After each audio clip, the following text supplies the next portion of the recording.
Imagine checking into a hotel, only to find yourself trapped in a nightmare you can't escape from. In 2013, Elisa Lam checked into the infamous Cecil Hotel in Los Angeles, alone. But what happened next, as captured by a chilling elevator video, left the world in shock.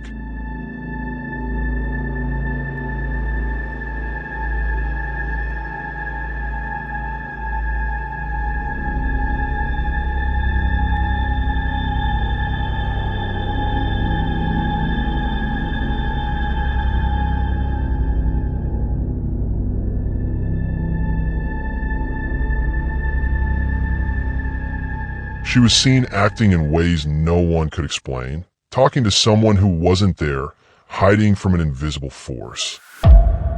Days later, her body was found in a water tank on the roof. But the questions don't stop there. Was it an accident? Or was Elisa drawn into something far darker? Stay with us as we uncover the mystery that still haunts us today. The elevator. The last time she was seen alive was in that elevator. What happened next? What was that thing she saw? The video of her last moments left everyone with more questions than answers. And today, years later, we're still haunted by it.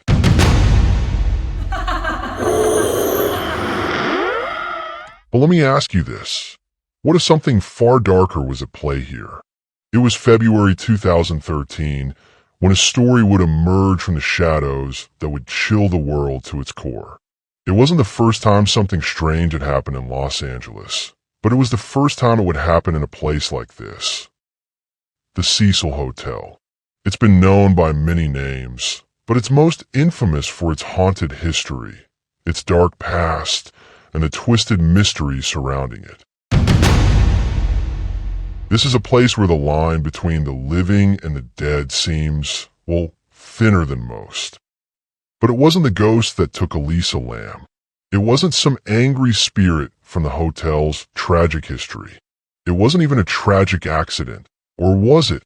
You see, Elisa Lam, a 21-year-old Canadian tourist, checked into the Cecil Hotel alone at the end of January 2013. Bright-eyed, adventurous. She was just another wanderer on a trip to explore the west coast of America. And then she disappeared. She vanished. No one could find her. Her room was locked. Her belongings were still there. She was gone. Imagine this. The sound of the hotel's creaky elevator door opening. It's a soft, eerie sound that echoes in the dimly lit hallway. The kind of sound that makes you pause and look over your shoulder. That's exactly what Elisa Lam must have heard as she stepped into that elevator. She presses a button, then another, and another. The elevator door doesn't close. She looks out of the elevator. No one, just an empty hallway. Empty, but not quite. Something's wrong, but she doesn't seem to notice. She steps out. She looks down the hallway, then to her right. There's a moment where you can almost feel her breath, held in suspense. What's she waiting for? There's no one there. But then, something strange happens. She steps back in. She presses buttons again. The door doesn't close. Her eyes dart nervously around. Something's there, right? Something is off. She crouches down. Her body moves like she's trying to hide from something unseen. She looks as if she's looking at someone, but there's no one there. And then, the elevator starts moving. Up, down, up again. But Elisa? She's gone. The footage of Elisa Lam's strange behavior in that elevator was released to the public, and it left the world reeling. People stared at their screens, unable to understand what they were seeing. She was acting as if someone or something was with her, but there was no one. How could this happen? It wasn't just the strange movements that unnerved people. It was the way she looked, like she was trying to escape or trying to communicate with someone invisible. But that's not where the mystery ended. The search for Elisa went on for days. No clues, no signs of where she went. But then, Then came the discovery that no one could ever have prepared for. Her body was found, but not in a place anyone could have expected. Elisa's body was found in the water tank on the roof of the hotel. Imagine that. The very place where guests were drinking water. The very place where they bathed. That's where Elisa's body was found, in a tank that was locked from the outside. How did she get there? There was no way to reach it without leaving behind some kind of sign. But there was no sign, no clues, just her body floating there. But was she really alone? The questions are endless. Was Elisa Lam truly mentally ill, as some reports suggested? Or was there something far darker going on? Was she being followed? Was she talking to something that wasn't there? Or was it something far worse? Was the hotel itself cursed? Or was Elisa simply a victim of an accident? Or perhaps something far more sinister? We may never know the answers. But one thing is certain. Elisa Lam's death is a mystery that will haunt us forever. The elevator footage, the strange behavior, and the discovery in that water tank. It all leaves us with one undeniable question. Could this have been a tragic accident? Or was Elisa Lam simply in the wrong place at the wrong time? And perhaps the most chilling thought of all, was she really alone? Stay tuned for part 2, where we'll dive deeper into the dark history of the Cecil Hotel and the unsettling events that seem to happen again and again within its walls. Into part 1. This is just the beginning. The story continues, and the mystery only grows darker.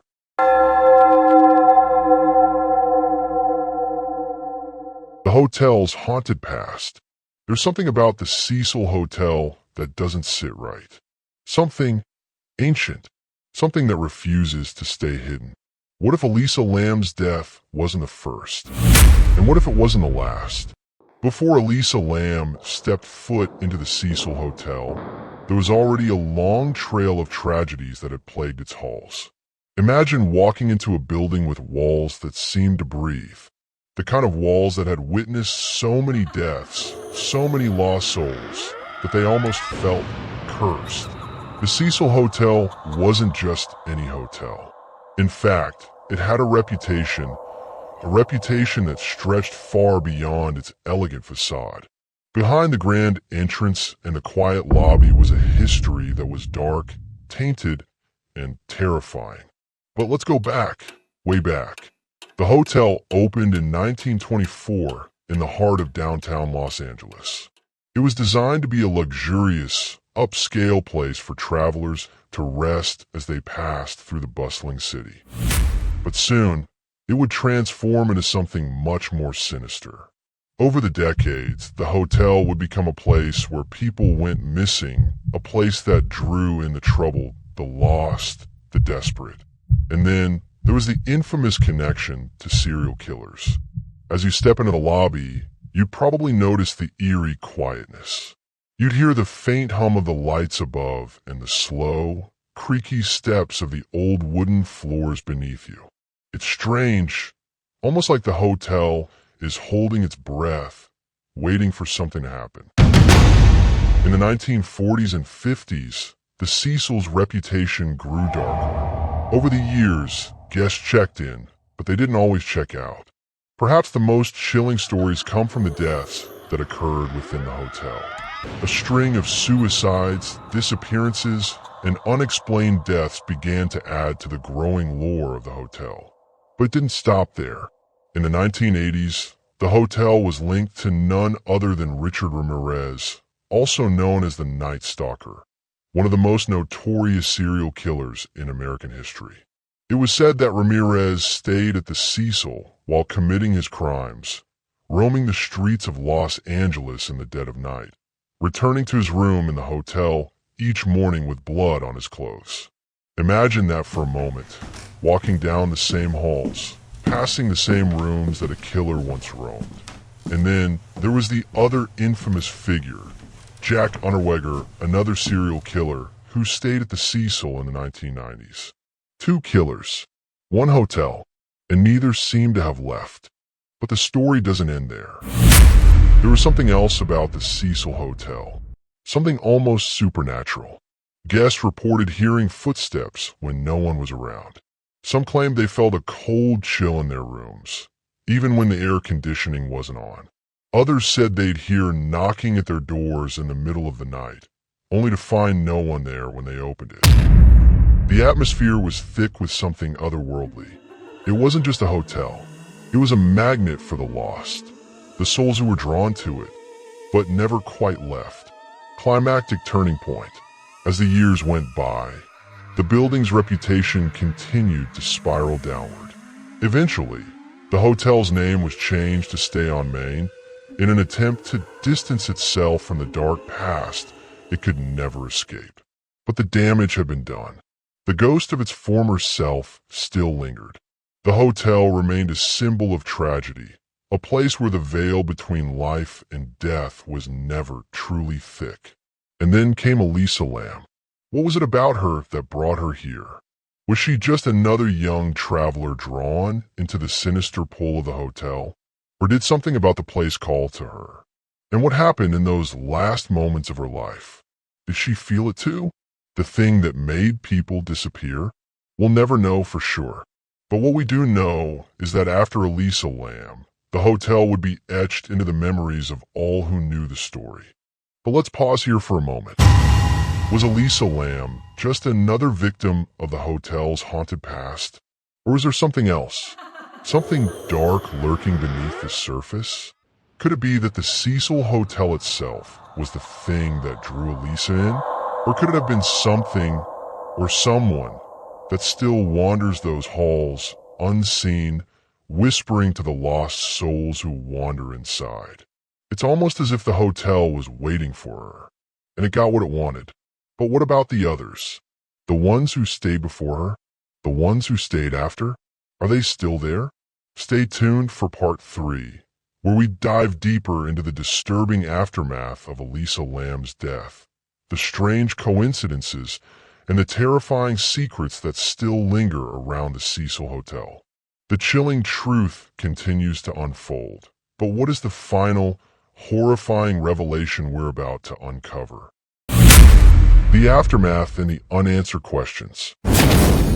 Elisa Lam's body was found in a water tank. But the most chilling part of the story? It wasn't just her death. It was what happened afterward. What the authorities didn't want you to know. There's something far darker than anyone realized. Something that's still haunting the hotel to this very day. The story of Elisa Lam's death didn't end with the discovery of her body. No, that was just the beginning. When the authorities found her body in the water tank on the roof of the Cecil Hotel, the case was declared closed. It was an accident, they said. A tragic accident. Elisa had climbed into the tank, either intentionally or by mistake, and was unable to get out. But what they couldn't explain, was how she got in there in the first place. The tank was locked. It was almost impossible to access. And yet, there she was floating lifelessly inside. Her death was ruled as accidental, but the questions never stopped. What was Elisa doing on the roof? Why was she acting so strange in the elevator? Was it an accident? Or was something far more sinister? But it doesn't end there. The aftermath of Elisa Lam's death opened up a Pandora's box of strange coincidences, unsettling revelations, and unanswered questions. As soon as the news of Elisa's death spread, the internet went wild with theories. Some suggested she was the victim of foul play. Others wondered if the hotel's haunting history played a role.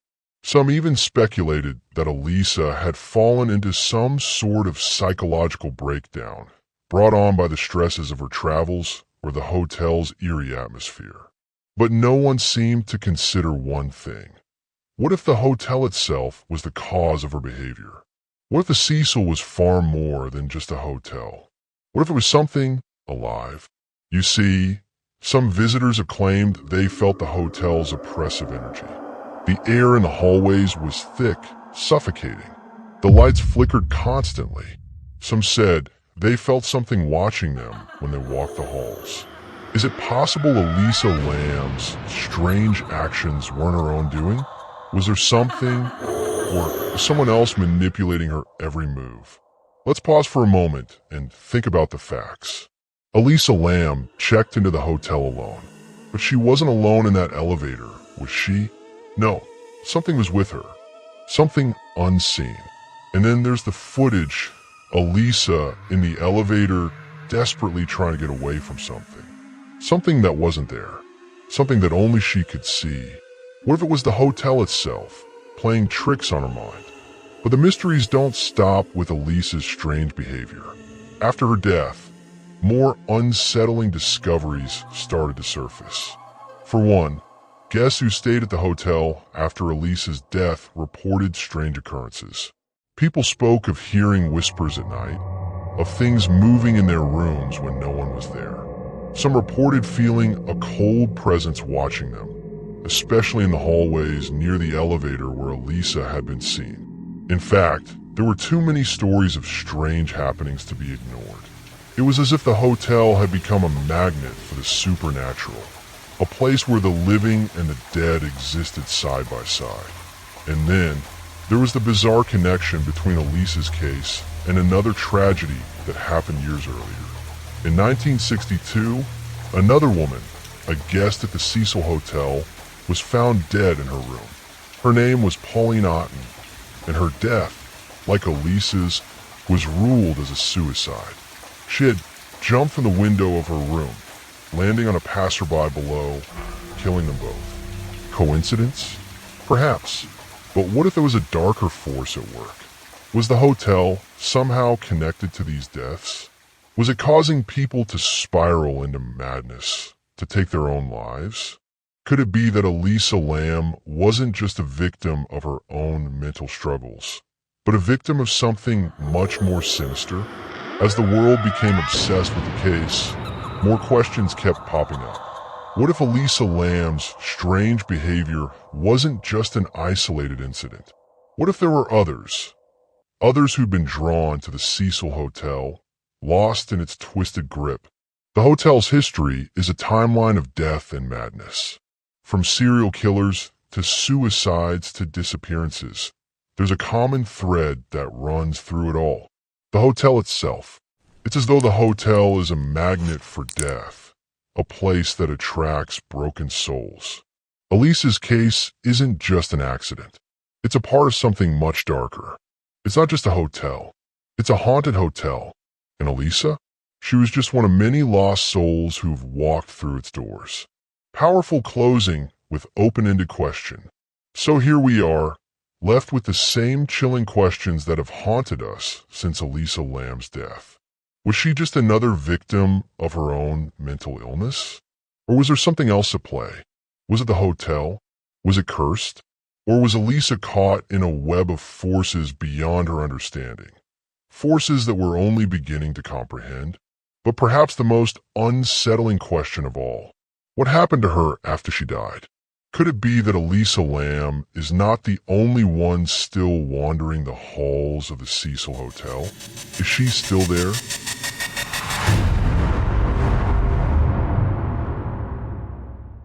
As we've seen, the mystery of Elisa Lam's death leaves us with more questions than answers.